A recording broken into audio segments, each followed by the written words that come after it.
Beer O'Clock, and this is the Beer O'Clock show, where every week we engage in some light-hearted, beer-related banter. My name is Mark, and joining me from the front hall of his stately home, lined with beer trophies, in Essex is my beer mentor, Steve. G'day, Steve. How's it going? It's going very well, and how are you, Mark? I'm very well. I'm enjoying summer. It's finally summer-ish. It's lovely, isn't it? It's put me right in the mood for a nice cold beer Oh, tonight. yes, me too. Oh, this week we're reviewing, much like last week, a favourite at many pubs. But before we get to that, Steve, what amber tipples have you favoured this week, mate?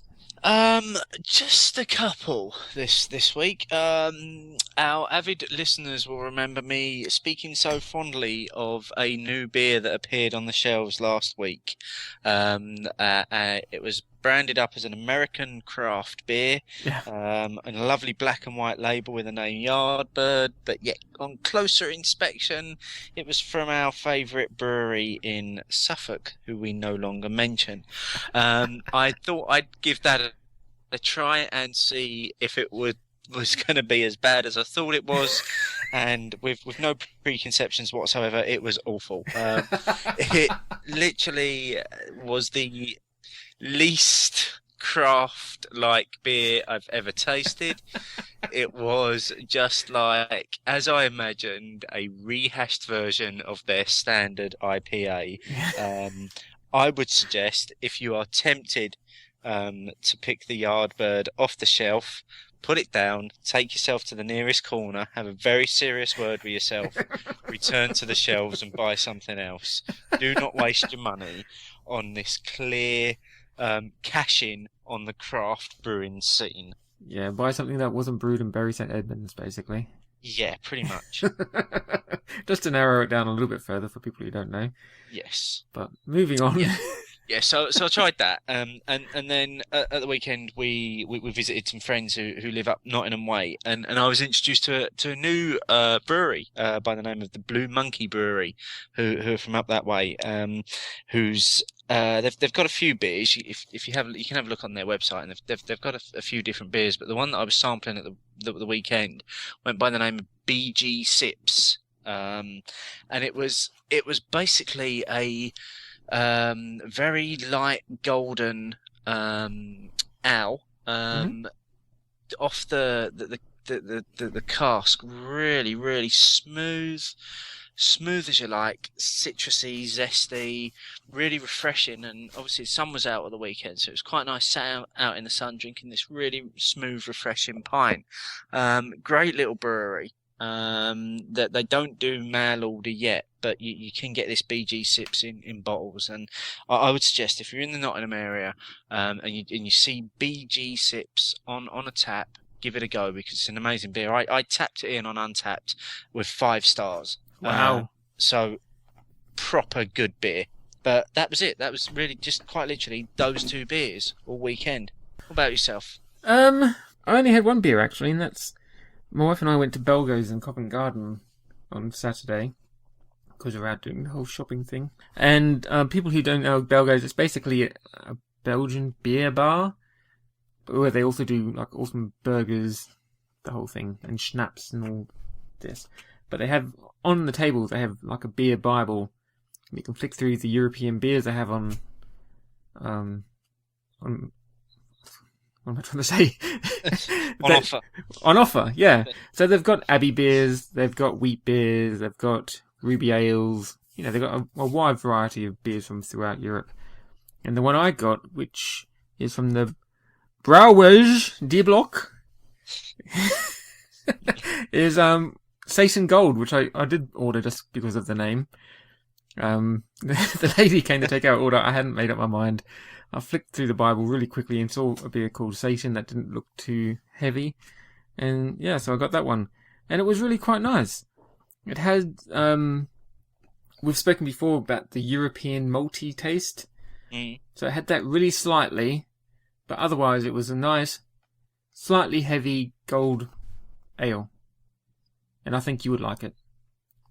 Yeah, I've been to Belgo's before, and I've sampled a few of their beers, and I think it's right in what you said. A lot of them are high on their ABVs. Oh yes. There are very few low ABV beers available Yeah, I think in Belgo's. this one was 8.5, I think. Yeah. There was one that I was going to pick because I thought, oh, that looks nice. 11.5. Yeah. No thanks. I needed to walk home from that. I was going to say, I bet you were slobbering all over your food by the time you're halfway through it. Thankfully, it was like a half pint glass they gave me, so I was all right by the end. I was quite smiley though, but then it was also a good burger. So that was me, unfortunately. Yeah, not much action on the weekend, beer wise. Yeah, no, me neither, unfortunately. What other news have we got? Just a couple of bits. Just again, following up on something we were talking about last week. Adnams releasing their craft off spin from their main brewery, the Jack brand beer. The first label available on that is the Innovation, and that's now available to purchase from their website and good Adnams stores as well. You'll know there are a few Adnams shops around, so you should be able to pick up Jack Brand Beer Innovation now. Again, following up on a story that we've been featuring for the last few weeks now, Brewdog have now announced the winner of the Mashtag label, and the brewing of the actual beer has now commenced. Couldn't tell you which label won it. It was a yellowy one, sort of musty colour. Wasn't the one that I would have chosen, but hey ho. My opinion clearly counts for shit. But so They obviously don't know who you are, mate. Clearly, they forget that it's the beer o'clock show that's at the forefront of the craft beer revolution. So if you want to check out that and all things Brewdog, they've just released a new blog that tells you about what they've got coming up over the next few months. So if you are interested in what they're up to, visit their website and check that out. The only other snippet that I picked up today was interesting in today's Metro newspaper, 3B newspaper, that seemed to litter the paths and trains of London these days. Reading with interest an article which was in their life and style food section, and under the heading "Hot Trend Boutique Beer," which I thought, oh, that's quite interesting, because I recognised a couple of the bottles from Beavertown, and I was like, what the hell are they on about? Boutique beer. And basically it would seem as though, what's her name? Chloe Scott seems to think that at the moment it's all about the labels, and it's a radical new spirit among brewers everywhere. Yes, love, it's called craft beer and it's been around for a while. It's not new, it's not radical, it's just the scene at the moment. So, but it is all about the label. She's got that right. That's the only reason I buy beers. But it's not boutique beer. let's not make it out to be something that it's not. Now, you're sounding like one of those grumpy old men in a pub. I know. Bemoaning the real ale selection in your local Wetherspoons. What can I say? You know, it's just pointing it out. You know, Miss Scott will be in touch with you at Chloe Scott M on Twitter. Anyone wants to have a poke about her beer, not just a general poke. Yeah, about boutique beer and what it actually is. It's craft beer. That's all it is. But she does point out that, to her credit, she points out that supermarkets haven't missed the trick, and apparently 75 Lincolnshire cooperative food stores are putting Robin Hood and Maid Marian on their shelves that are brewed by the Springhead Brewery in Laneham. And I know from having a look at the Twitter feed of some of our followers, a lot of people seem to be picking up locally brewed beers in local co-ops. So I think maybe the cooperative have cottoned on to sourcing beer from local breweries. Okay, I need to pop them to my local one then and have a look what they got. Yeah, it'd be full of fullers, wouldn't it? Probably. Yeah. So that's it for this week's news. Oh, very good. So let's move on to this week's featured beer, which comes all the way from a funny place called Cornwall. It's from the Sharps Brewery. Everyone will have heard of this, if not tasted it already. And it's one of my personal favourites. It's called Doom Bar. Now, the reason why this is my favourite is because I went to a pub once. It may have been on my birthday, actually. And it was quite a warm day. And I fancied a pint of ale for my birthday. And Doom Bar sounded quite rock and roll. I'd never heard of it before. So I got that, and it was quite nice. And now that instantly made it one of my favourite beers. The fact that I could drink an entire pint of it. So it's named after the infamous sandbank. This is my back of the label research, folks. It's named after the infamous sandbank at the mouth of the Camel Estuary in North Cornwall. There's something about the sandbank. We don't really care about the sandbank.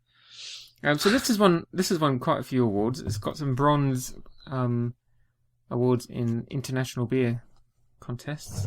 The folks on Rate Beer, the snobs on Rate Beer, don't really like it that much. But then I don't particularly like the folks on Rate Beer. I think there is a bit of a thing about Sharps from the beer drinking snobbery that Right. I think Sharps is actually owned by Coors. Oh, I see. And therefore I think that's why there's a lot of bemoaning about Doom Bar, because it's people are like, oh, it's Coors and therefore it's produced by a lager producer and therefore it's not a real beer. Yeah. So, yeah. That's what I think. Right. And we've already established tonight that my opinions count for shit. So. Yeah. Sorry, buddy. Yeah. My mate Kirsty says that it tastes better in Cornwall. But I'm not going to Cornwall for a beer. So I'll have to make do with this one. So, let's crack on and get into this lovely bottle of Doom Bar. It's got a real beery colour to it, hasn't it? It does, yeah. That sort of orangey, brown, dark amberness. Mm-hmm. Nice and fizzy. Yep. Lovely carbonation. Yep. Very dark amber colour. Nice head. Mine came up like half a finger. Lovely fresh aromas coming off of it. Yeah. Now, I assume you've had this before. I've had Doom Bar before. Yeah, I've had it both from bottle and cask as well. Okay. Same. So what are your preconceptions about Doom Bar before tonight? I think from what I can remember, it's quite malty, quite sweet, quite biscuity. Mm-hmm. Not a lot of hops or spiciness from the hops. Right. Although that being said, I think that the last time I drank Doom Bar must have been last summer. Just checking it out on Untapped. Here we go. To be exact, it was 237 days ago. And that was when I was camping last summer, and the campsite had it on tap. So It's about time you revisit it then. it is about time I revisited it. Yeah, yes, it is. I will admit that I've never really paid much attention to it when I'm drinking it. Just the fact that it was drinkable was enough for me. Yep. And so it caused me to down it quite rapidly. So it'll be interesting tonight to actually pay attention to it as it's sliding down. Yes. For a change. Right, shall we get into it, mate? Yeah, let's do it. Cheers. Cheers, buddy. Nice, soft mouthfeel on it. Easy. Mm. Real easy drinker. Now, I'm wondering whether I've got this a bit cold. The bottle says served chilled, and therefore it's been in the fridge all day. Mm-hmm. Don't remember it being as smooth as that. And I think the last time I had it was definitely off the pump. Yep.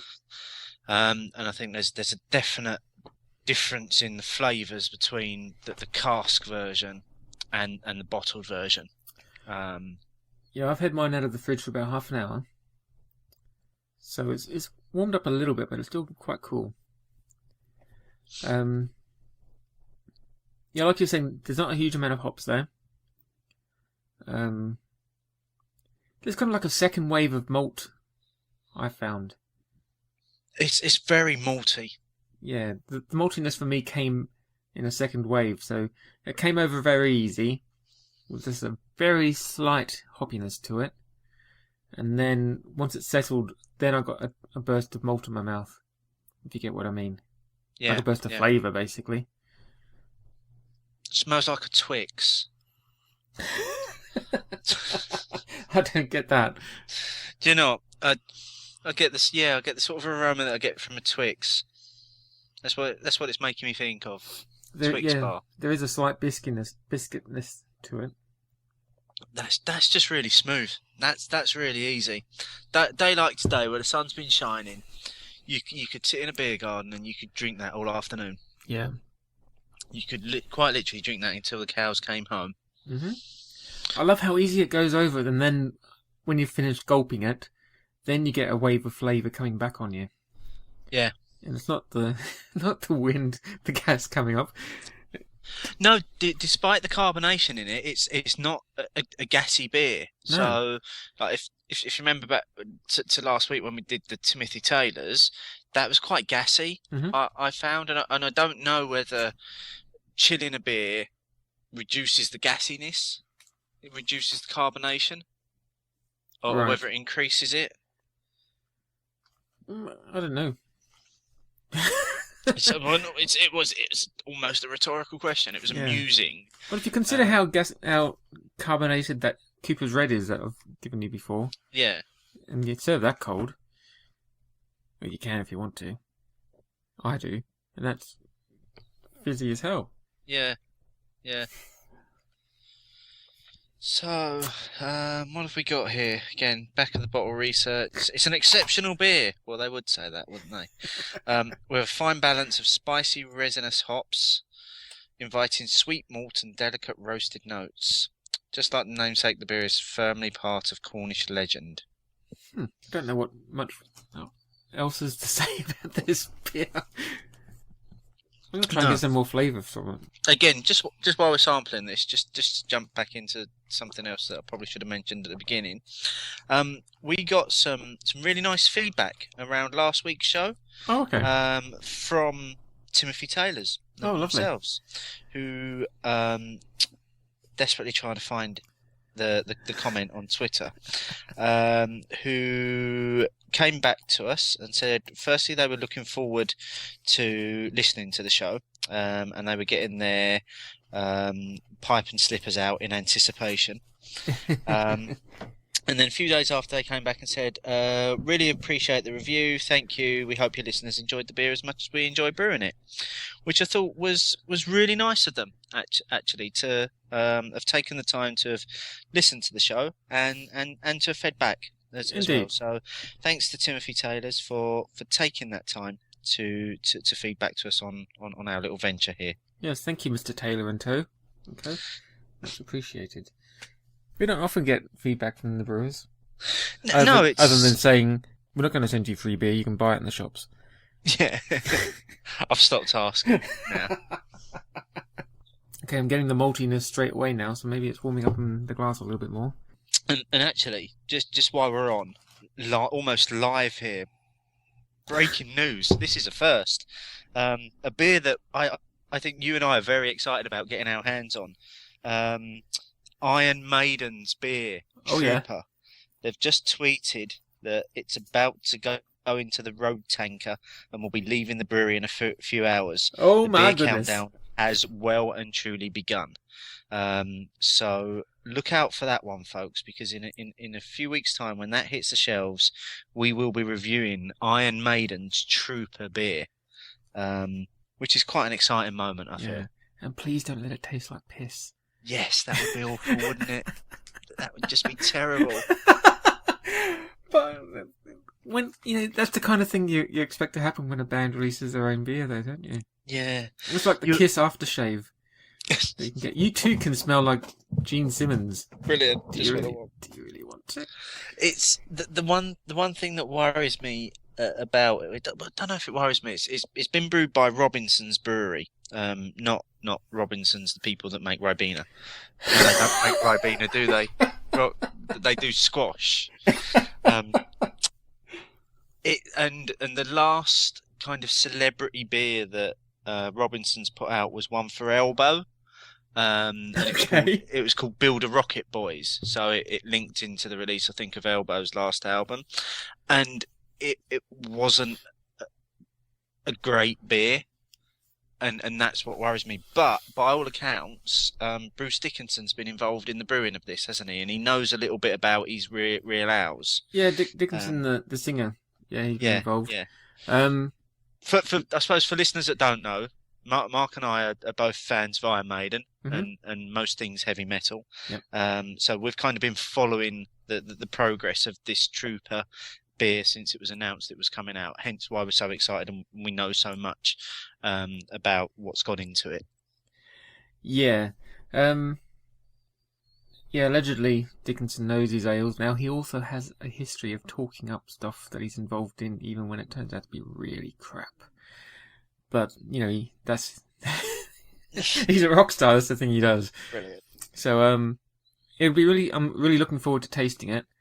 I'm really hoping that, because he's been involved in the whole selection of everything, apparently. Yes, yeah, hops and everything, yeah. Yeah, so it'll be really interesting, because, yeah, hopefully it'll be good, but we'll see. Fingers crossed, yeah. Fingers crossed. We'll see. If anything, it'll be good to have a bottle on the shelf as a souvenir. Well, it'll be a keeper, won't it? Once you've drunk it, you're not going to throw that empty bottle away, are you? No, I'll put it next to my Trooper figurine, and my Trooper single, and my Trooper poster. Do you have a Trooper cabinet that they all sit in? No, that's a really good idea. Oh, dearie me. Back to the Doom Bar. Back to the Doom Bar. I'm swirling it in my glass. It's warmed up a little bit. Let's see if I can get some more aromas from it. Yeah, now I'm getting a bit of warmth in it. I'm getting a little bit more flavour. I'm getting a little bit more aftertaste. I've got about just under half of my glass left. I'm getting like a really faint woody booziness to it coming through. That's probably the malts coming up. I'm still getting nice. Twix bar. No, I've lost the biscuitness. Now I've lost my power of speech as well. I've lost the biscuitness. This is only a 4.5% ABV, by the way, folks. That's why it's so easy to drink, I think. 4.3% actually. Yeah, it's very low on the ABV scale. At least compared to some of the ones we've had. Okay, yeah, still easy going over the palate, but still getting that second wave of malt. I think that's really nice. I'm getting a little bit of gas from it now as well. Oh, I'm loving that slight hint of booziness coming from the bottom of the glass now. As it's getting more oxygenated. I'm getting quite close to the bottom of my glass now. Yeah, me too. What are your final thoughts on Doom Bar from Sharps, mate? It's a really easy beer. It's really easy, it's really sweet, really malty. As I say, I think on a warm day you could quite easily sit in the garden and drink a few of these without any problem. Yeah, definitely. It's good to finally sit down and concentrate on a pint of it and actually try and see what it is that I like about it. Yeah. Rather than just, like you say, necking it down in a hot day. I do wonder if eventually you might get to the point where the sweetness gets the better of you, and you might want something else in your flavour. But yeah, it's not like a fruity sweet. It's not like a Golden Glory sweetiness. It's that kind of biscuity, caramelly. Yeah. Sweetness. That's what I'm getting from it, and there's a lot of that there, and I think that would just increase the more you drunk of it. Yeah, you might want to balance it out with like an IPA or something a bit bittery. Yeah, almost something to cleanse the palate in between. Exactly, yeah. Or have this every now and then as like a dessert in between beers. As a little treat. Yes. It'd be a good pacer, I have to say. If you're drinking the heavier stuff and you just want, to take a break from the heavier stuff for a little while, have one of these. Yeah. 4.3, you could quite easily do that. Mm-hmm.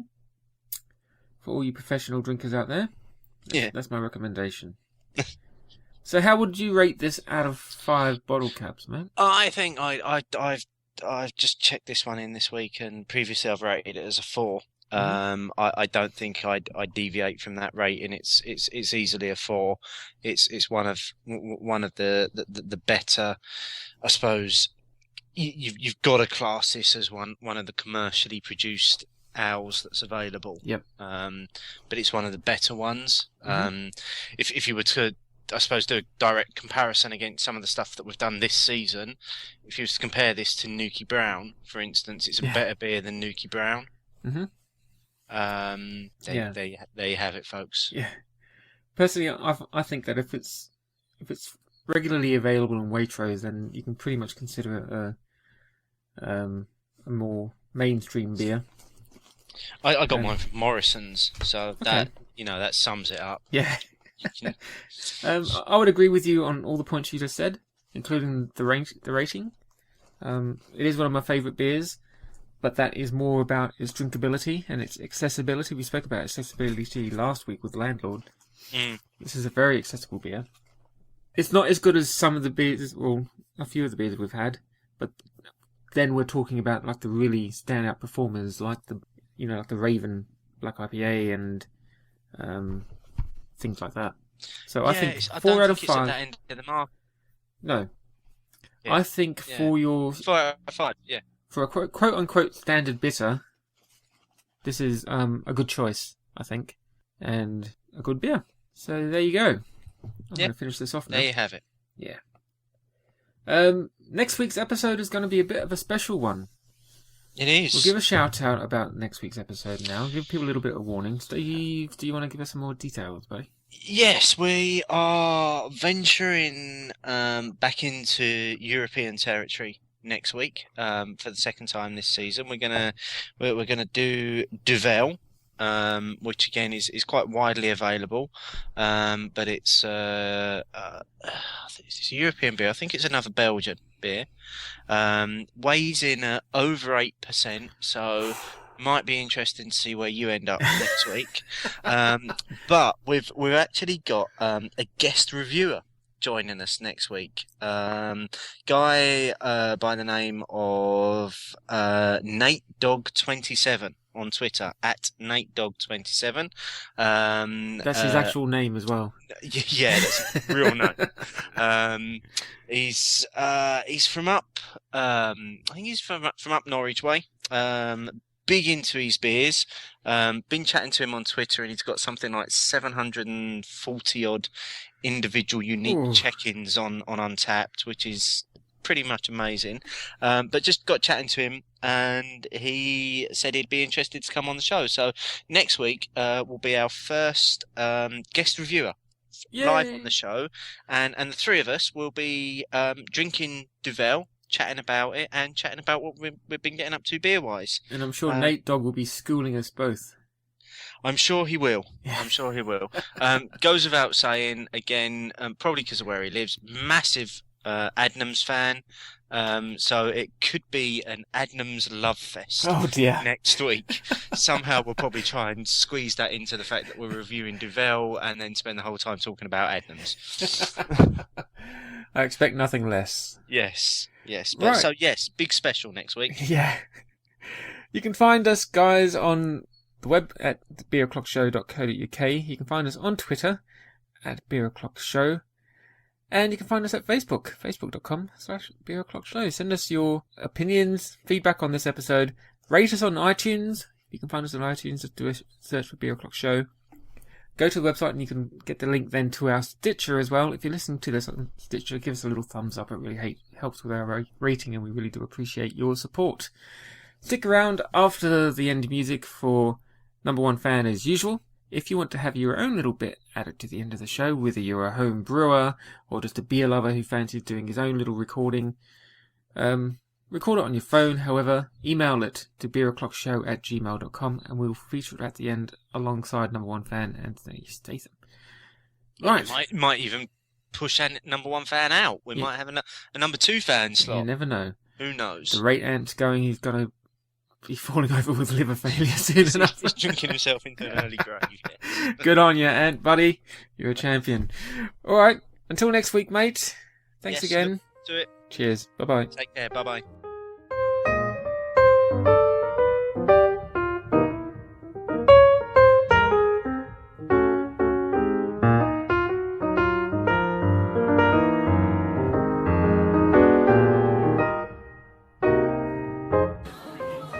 This is number one fan at Staff 79 reporting from my local, the Sussex Cricketers in Hove.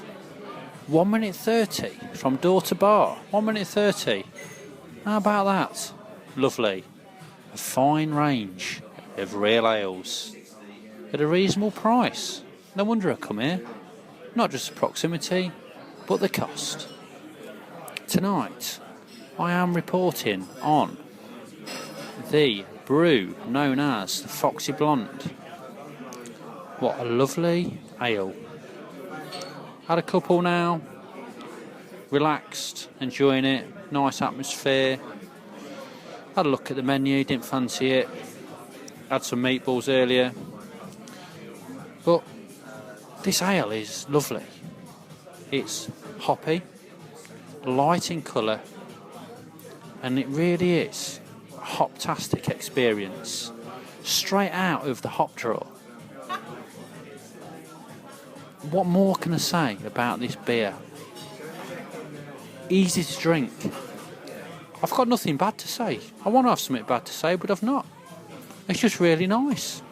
Recommend it. Foxy Blonde, something for the summer. Number one fan, reporting from the Sussex Cricketer in Hove. Over and out.